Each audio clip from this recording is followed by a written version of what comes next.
যি আমাৰ এই জ্ঞান সন্ধানী সত্ৰতে সন্ধ্যা বেলা সমবেত হৈ মহাপুৰুষ কৃপালু গুৰুজন বিৰচিত ভাগৱত একাদশ স্কন্ধৰ প্ৰিয়দাংশ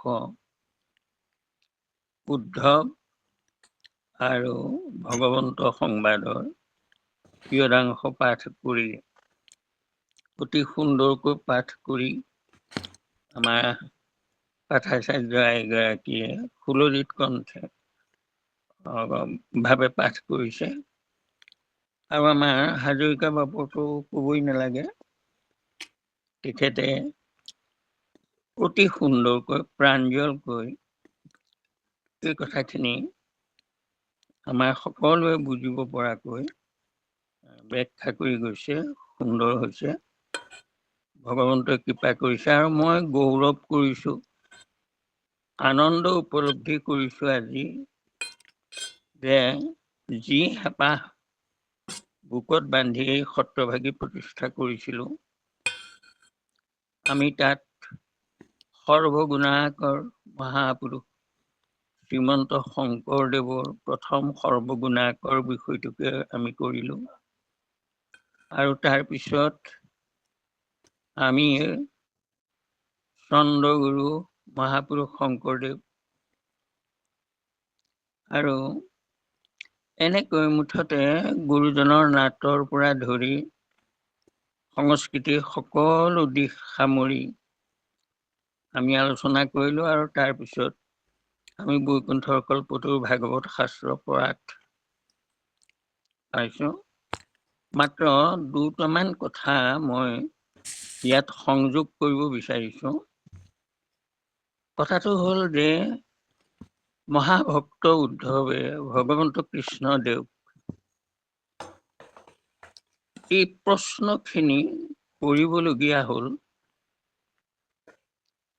ভাগৱতত আমি দেখা পাওঁ কৃষ্ণ উদ্ধৱ সংবাদত, কৃষ্ণ উদ্ধৱ সংবাদ আৰম্ভ কৰিয়েই কৈ দিয়া হ'ল যে জ্ঞান কৰ্ম ভকতি কহিলো কৰি ভেদ ভকতি পৰম পন্থ দিলো পৰিছেদ। মইতো আচৰিত হৈ গলো যে কৃষ্ণই কৈছে মই ভেদ কৰি কলো, কিন্তু এটা শব্দও কোৱা নাই।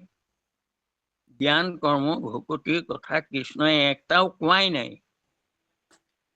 তথাপি কৈ দিলে কহিলো কৰি ভেদ, অৰ্থাৎ মই ভেদটো দেখুৱাই কৈ দিলো। তেতিয়া মোৰ বৰ উৎসুকতা আহিলে। আৰু তেতিয়া মই ভাগৱতৰ তাৰমানে সংস্কৃত ভাগৱতত বস্তুটো চাবলগীয়া হ'ল যে আচলতে তাত আছেনে নাই বস্তুটো।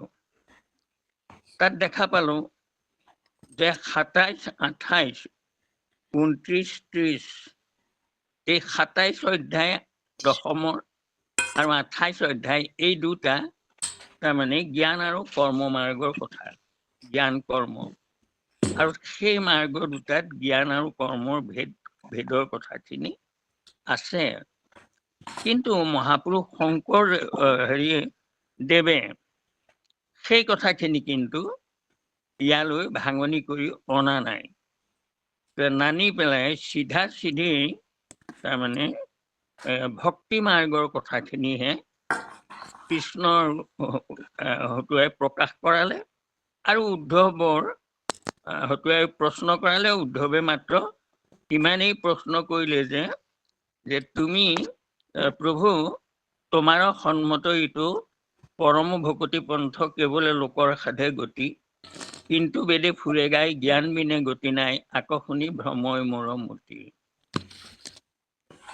যে বেদ পঢ়িলে মই এইদৰে পাওঁ, তোমাৰ সন্মত ইটো পৰম ভকতি পন্থ কেৱলে লোকৰ সাধে গতি। তুমি কৈছা কেৱল ভকতিয়েই হব, কিন্তু বেদে ফুৰে গাই জ্ঞান বিনে আকৰ্ষণী ভ্ৰময় মোৰ মতি। আৰু কি কলে যে কিন্তু বেদে ফুৰে গাই, হয়। তাৰপিছত দ্বিতীয়টো প্ৰশ্ন কলে যে কিন্তু বেদে ফুৰে গাই জ্ঞানৰ বিনে গতি নাই আকৰ্ষণী ভ্ৰমই মোৰ মতি তোমাৰ সন্মত ইটো কেৱলে ভকুত তোমাৰ সন্মত ইটো পৰম ভকুতি পন্ধ কেৱলে লোকৰ সাধে গতি কিন্তু বেদে ফুৰে গাই জ্ঞান বিনে গতি নাই আকৰ্ষণী ভ্ৰমই মোৰ মতি। তুমি কৈছা জ্ঞান আৰু কৰ্ম নালাগে, কিন্তু পণ্ডিতসকলে কয় যে জ্ঞান আৰু কৰ্মৰ প্ৰয়োজন আছে। গতিকে প্ৰভু মোৰ এইটো তুমি ভাঙি দিয়া কথাটো। যে কি নহওক, কৃষ্ণদেৱে উদ্ধৱক এই কথাখিনি কবলৈ যাওঁতে কি কলে যে গুণময় জ্ঞান কৰ্ম সবে পৰি হৰি নিৰ্গুণ ভকতি ধৰি সুখী সুখে তৰি। গুণেশে কৰিছে সব সংসাৰৰ ক্লেশ তাক তৰিবাক সখী শুনা উপদেশ। যে গুণময় জ্ঞান কৰ্ম, একমাত্ৰ জ্ঞান মাৰ্গ আৰু কৰ্ম মাৰ্গ দুইটা গুণময়। গুণময় মানে কি? সহজ সৰল অৰ্থ। গুণময় মানে দেখা, আমি দেখি থাকো। যজ্ঞ কৰিছে, তাৰপিছত আমি ধোঁৱা ওলাইছে, কৃষ্ণই গৰখীয়াদুৱাৰবোৰক কৈছে সেই যজ্ঞৰ ধোঁৱা যে ওলাইছে তাতে যজ্ঞ কৰিছে, যোৱা প্ৰসাদ বিচাৰা গৈ। সেই গুণময় তাৰমানে সেয়া হৈ আছে, দেখি আছে। আৰু কোনোবাই যোগ সাধন কৰিছে, নানা আসন কৰিছে, প্ৰণায়াম কৰিছে, সেইবোৰ দেখি আছে। দেখি থকা সগুণ ভকতি সেইবোৰ। একবিধ মাত্ৰ কোনো নিৰ্গুণ ভকতি। কিন্তু এজন ভকতে নাম জপ কৰি আছে, কোনেও ক'ব নোৱাৰে। তেওঁ ভাবিছে মানুহজনে হয়তো কোনোবা এজনে হাল বাই আছে, কিন্তু তেওঁ আকৌ গুণমালা গাই আছে। সেইটো দেখুওৱা নহয়, তাৰমানে নিৰ্গুণ ভকতি। ভকতিটো নিৰ্গুণ আৰু জ্ঞান আৰু কৰ্ম সগুণ। আৰু কৰ্ম মাৰ্গ তাৰমানে বহুত সগুণ বিধান আছে। যে কৰ্ম মাৰ্গত দেশ কাল আৰু পাত্ৰৰ বিধান থাকে। য'তে ত'তে কৰিব নোৱাৰি, যে সেই কৰিব নোৱাৰে, আৰু যেতিয়াই তেতিয়াই কৰিব নোৱাৰে। এইটো 3টা বিধান আছে কৰ্ম মাৰ্গত, এইবোৰ গুণময়। আৰু জ্ঞানৰ মাৰ্গত সাধনা আছে, নিয়ম সংযম। আৰু কৃষ্ণই উত্তৰ দিওঁতে কলে জ্ঞানে অসহায় ভয় আছে অতি। তে জ্ঞানে অসহায় মানে কি? কোনোবা এজন মানুহে নিৰ্গুণ ব্ৰহ্মক তাৰমানে তেওঁ চিন্তা কৰিব বিচাৰিছে, কোনোবাই সহায় কৰি দিব পাৰিব জানো? যে এনেকৈ তেওঁ তোমাক নালাগে। সগুণ মাৰ্গ এই দুটা। আৰু এই নিৰ্গুণ ভকতি ধৰি সখী সুখে তৰি। গুণেশে কৰিছে সবে সংসাৰৰ ক্লেশ। এই গুণময় জ্ঞান কৰ্মই সংসাৰৰ ক্লেশত পেলায়। তাৰপিছত বাৰু যি কি নহওক, আৰু এটা কথা চাওক, কৃষ্ণদেৱে তাৰমানে উদ্ধৱক এটা বৰ সুন্দৰ উপমা দি দিলে। কি দিলে? নৰতনু নৌকাইটো সুদীৰ্ঘ সুসাৰ। সুসাৰ নৰতনু। এই নৰতনুটো পুতি জন্ম অনন্তৰে নৰে জীৱে নৰ দেহ ধৰে, যদি থাকে পুণ্যৰ সঞ্চয়। গতিকে এইটো আমাৰ বহু তাৰমানে পুণ্যৰ ফলত আমি নৰতনুটো পাওঁ। আৰু সুসাৰ তাৰমানে এই নৰতনুটোৰ ভিতৰত সংসাৰৰ আটাইতকৈ সাৰ বস্তু। দেহটো অসাৰ আৰু ইয়াত আত্মা সাৰ হৈ আছে। আৰু উপদেশ দাতা গুৰু ইহাৰক কাণ্ডাৰ। আমাৰ উপদেশদাতা গুৰু কাণ্ডাৰী, তাৰমানে আমাৰ এই দেহ নাওখন কেনেকৈ চলাব লাগে, ইয়াত তেওঁ কাণ্ডাৰী হৈ দেখুৱাই দিয়ে। আৰু মই অনুকূল বায়ু হুয়া কৰো পাৰ। মই অনুকূল বায়ু হওঁ, অৰ্থাৎ পালতৰা নাওখন তাৰমানে যিফালে বতাহ যায় সেইফালে যদি নাওখন তাৰমানে দি দিয়া হয়, তেতিয়া বুঠা নামাৰিলেও হয়, বতাহে তাক তাৰমানে সেই ঢালত নাওখন আগবঢ়াই লৈ গুচি যায়।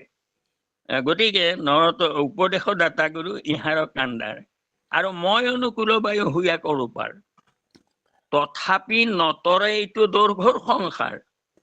ইমানবোৰ সুবিধা থকাৰ ভিতৰত পাছতো যদি এই দুৰ্ঘৰ সংসাৰৰ পৰা মানুহ উদ্ধাৰ হ'ব নোৱাৰে, তেতিয়াহ'লে কি হয়? সেহিনৰে কৰে কৌতুকতে আত্মঘাত, আপোনাকো আপুনি পেলাৱে যাতনাত। এইটোতো এটা ডাঙৰ কথা কৈ দিলে। কি ক'লে? আত্মঘাত। আৰে আত্মাক কোনে মাৰিব পাৰে? কোনে আঘাত কৰিব পাৰে?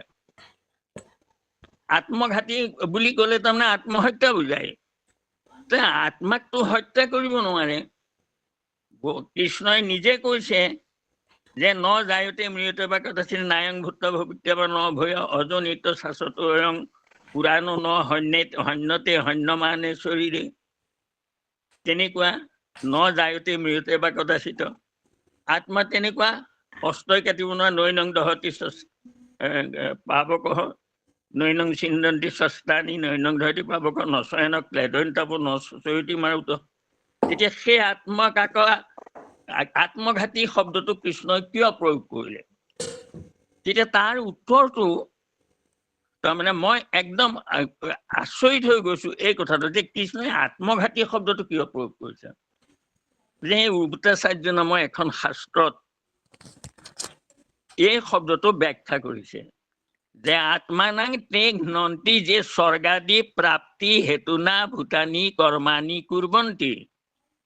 অৰ্থাৎ স্বৰ্গ আদি প্ৰাপ্তিৰ কাৰণে যিবোৰ মানুহে যেনেকৈ ৰাজসুই কৰি যেবে ব্ৰহ্মলোকে চৰে, ব্ৰহ্মলোকলৈ ৰাজসুই যজ্ঞ কৰি যাব পাৰে, কিন্তু পুণ্যক্ষীণ ভৈলে দুনাই সংসাৰত পৰে। খন্তেক সুখ দিলে আত্মা সুখ নাই। বঞ্চ ব্ৰহ্মলোকত আচৰিত উপযোগ নাই আত্মা সুখ, ইন্দ্ৰিয়ৰ মাত্ৰ ভোগ। আমাৰ আধ্যাত্মিক তাপে হৃদয় দহি থাকে জীৱক। কেনেকৈ এই নৰতনুটো এৰি কেনেকৈ মুক্তি পাব পাৰো, অলৌকিক গতি পাব পাৰো। গতিৰ যশ অলৌকিকী, ব্ৰহ্মা থকালৈকে এইবোৰ লোক, সেই ব্ৰহ্মলোকলৈ গলেও তাৰমানে সৰি পৰে, অৰ্থাৎ আত্মাক আকৌ আঘাত দিয়ে। তেনেকৈ অশ্বমেধ যজ্ঞ কৰি স্বৰ্গলৈ যায়, পুণ্যক্ষীণ ভৈলে দুনাই সংসাৰতে পৰে, আকৌ সংসাৰলৈ গুচি আহে। গতিকে আত্মাক বাৰে বাৰে আঘাত কৰি থাকে। সেই কথাটো তাত লিখিছে যে আত্মাক তেওঁলোকে আঘাত কৰি থাকে।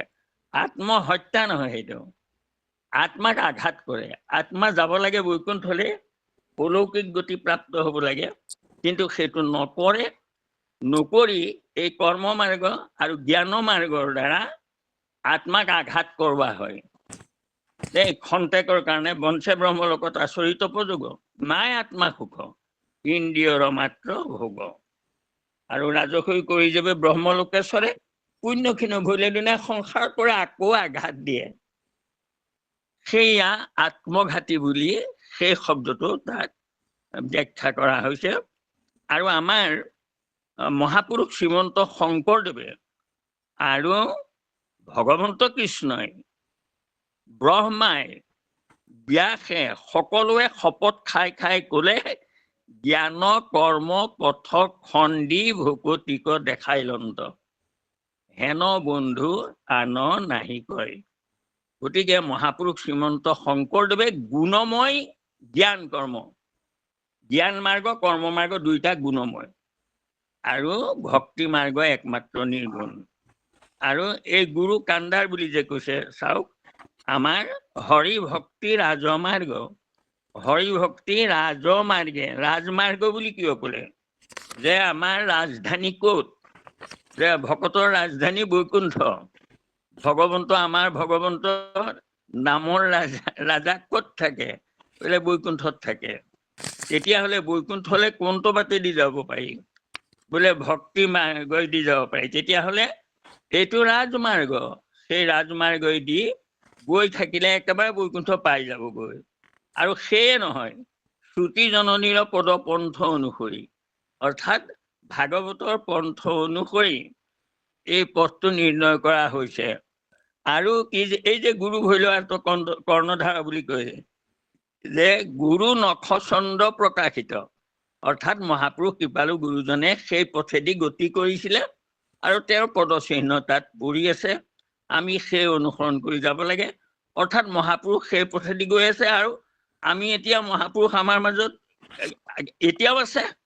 কেনে বাক্যময় ৰূপে কৈ আছে, এয়া কৈ আছে, এই উদ্ধৱ সংবাদ কৈ আছে। তেওঁ কেনেকৈ যাব পাৰি সেইখিনি তেনেকৈ মাধৱ পুৰুষে কৈ আছে আমাক।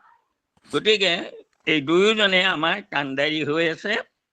আৰু যে কি নহওক, এই কৃষ্ণ উদ্ধৱ সংবাদতেই ভকতিৰ চূড়ান্ত নিদৰ্শনখিনি তাৰমানে প্ৰকাশ পাইছে। আৰু এই ৰাস পঞ্চাধ্যায়তো এই পৰমাৰ্থিক তত্ত্বখিনি প্ৰকাশ হৈছে আৰু খুব সুন্দৰ হৈছে, ভাল লাগিছে। হাজৰিকা বাপুলৈ মই বাৰে বাৰে পুনঃ সেৱা জনাইছো। আপুনি আমাক বহুত কৃপা কৰিছে, আৰু কৃপা কৰক। আৰু মই অনুৰোধ কৰিছোঁ এটা, যে অহা সোমবাৰলৈও যাতে হাজৰিকা বাপেই তাৰমানে এই কৃষ্ণ উদ্ধৱ সংবাদখন হেৰি কৰি দিয়ে। কৃষ্ণ কৃষ্ণ কৃষ্ণ। আমি এইখিনিকে দুআষাৰ ক'বলৈ যাওঁতে হ'ব পৰা অপৰাধখিনি আপোনাক মূৰ্খন কৰিব। কোটি কোটি ঘৰৰ অপৰাধনতে কৰময়ী দুৰাশ হয়। হে হৰি মোক দাস হেন মানি, সমীয়োগ কৃপাময়, সমীয়োগ কৃপাময়, সমীয়োগ কৃপাময়। কৃষ্ণ মাধৱ মাধৱ।